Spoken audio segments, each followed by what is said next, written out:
आणि थेट जाऊयात पिंपरी चिंचवडमध्ये आमचा प्रतिनिधी मिकी घई आपल्या सोबत आहे। मिकी, पोलिसांचा तपास काय सांगतोय?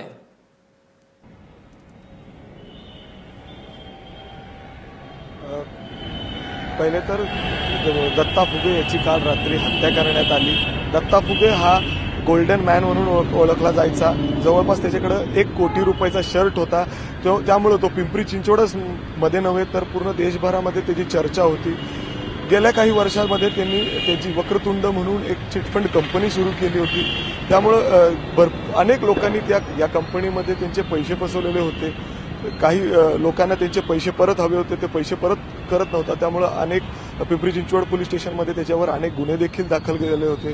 काही वर्षा अगोदर त्याला पोलिसांनी तडीपार देखील घोषित केलेला आहे।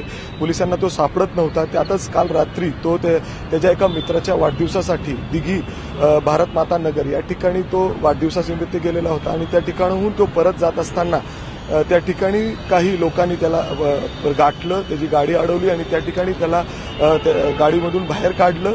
त्याची त्या ठिकाणी दगडाने ठेचून हत्या केलेली आहे। त्याचबरोबर त्या ठिकाणी त्यांनी कुऱ्हाडीने वार देखील त्याच्यावर केलेले। त्यांच्याकडे हत्यार देखील होते। त्यावेळी त्याच्याकडे जवळपास 12:30च्या सुमारास पोलिसांना देखील कळालं अशी घटना या ठिकाणी घडली आहे। तातडीने पोलिसांनी देखील त्या ठिकाणी धाव घेतली आणि त्या ठिकाणी दत्ता फुगेचं मृतदेह देखील त्यांना सापडलं। त्या तातडीने ते मृतदेह त्यांनी वायसीएम पिंपरी चिंचवडच्या वायसीएम हॉस्पिटलमध्ये हलवलं।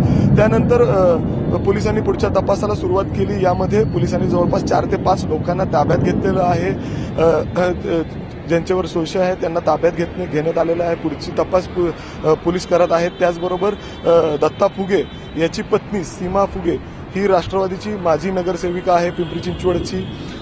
तर राष्ट्रवादीचं वर्चस्व आहे पिंपरी चिंचवडमध्ये आणि अशी घटना घडतीये एका राष्ट्रवादीच्या माजी नगरसेविकेच्या।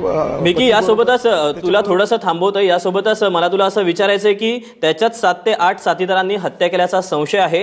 हे जे 7 ते 8 आरोपी संशयित जे आहेत त्यांना पकडण्यात आले, ते नेमके कोण आहेत? त्यांची नावं कळू शकली आहेत का? त्यांची पार्श्वभूमी काय आहे?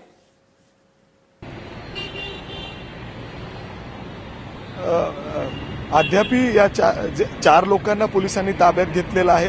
चौकशी सुरू आहे यांच्याकडून।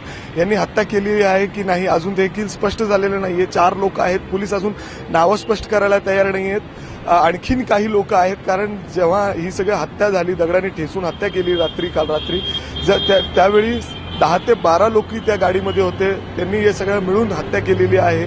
पोलीस अजून देखील तपास करत आहे। पोलिसांनी नावं अजून देखील स्पष्ट केली नाही। फक्त चौकशीसाठी काही लोकांना पोलिसांनी ताब्यात घेतलेलं आहे। पोलीस या सगळ्या संदर्भात पत्रकार परिषद घेण्याची शक्यता आहे? थोडक्यात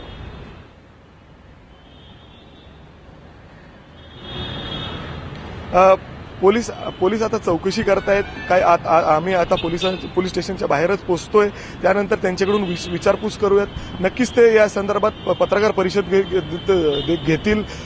नक्कीच। त्यामुळे नेमकं आता पोलिसांच्या तपासातून काय समोर येतं हे पाहणं देखील महत्त्वाचं असणार आहे। मिकी, धन्यवाद तू दिलेल्या सगळ्या सविस्तर माहितीबद्दल।